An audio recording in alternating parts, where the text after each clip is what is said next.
রাজনীতির মঞ্চে ঘটল বড়সড় পালাবদল। মুর্শিদাবাদ কৃষি সমবায় নির্বাচনে বাম কংগ্রেস জোটের ঐতিহাসিক জয় জয়কার।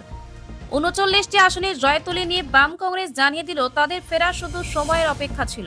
অন্যদিকে শাসক তৃণমূল কংগ্রেস ও তাদের মিত্র পুলিশ ইউনিয়ন মিলিয়ে মাত্র 4টি আসন।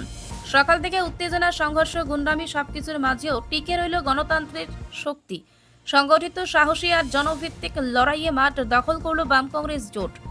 এখন প্রশ্ন একটাই, তাহলে কি 2026 বিধানসভা নির্বাচনের আগে উত্তরবঙ্গে ঘুরে দাঁড়াচ্ছে বাম কংগ্রেস? রাজনীতির মহলে শুরু হয়েছে জোর চর্চা। নেতৃত্ব জানাচ্ছে এটা শুধু এক নির্বাচন জয় নয়, এটা একটা প্রতিরোধের জয়। মানুষ আজ উত্তর দিল, ভরসা রাখছে বিকল্পে, চাইছে গণতন্ত্রের পুনর্জয়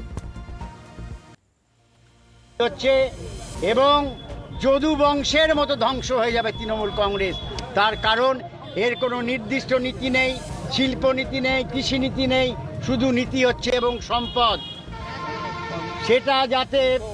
সেটা যাতে লুট না হয়, লুট করার জন্য সব জায়গায় লুট, পঞ্চায়েতে লুট, চাকরিতে লুট, 100 দিনের কাজে লুট, বাড়ির টাকায় লুট। এই সরকার চোরদের সরকার, তার বিরুদ্ধে আজকের এই রায় মানুষ দিয়েছে। লোকসভা বিধানসভায় আমরা সব সময় তা দেখি না, যখন বিধানসভা আসবে তখন বোঝা যাবে টিএমসি কত ধানে কত চাল মেপে নিবে। অতএব তাই আপনারা বিধানসভা আগে বলছেন, বিধানসভার আগে তো এটা ট্রেলার বলতে পারেন আপনাদের ভাষায়, মিডিয়ার ভাষায়।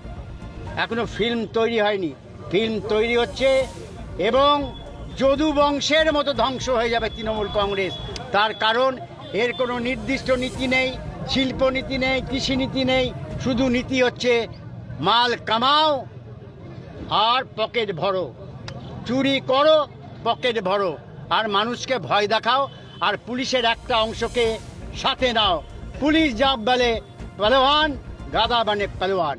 তো এরা পুলিশের ওপর নির্ভরশীল, আর মমতা ব্যানার্জিকে মানুষ বাংলা চিনে নিয়েছে। প্রত্যেক পুলিশরা ডিএ পায়নি, মাস্টাররা ডিএ পায়নি, আমরা মামলা করে ডিএ পর্যন্ত আদায় করে দিচ্ছি।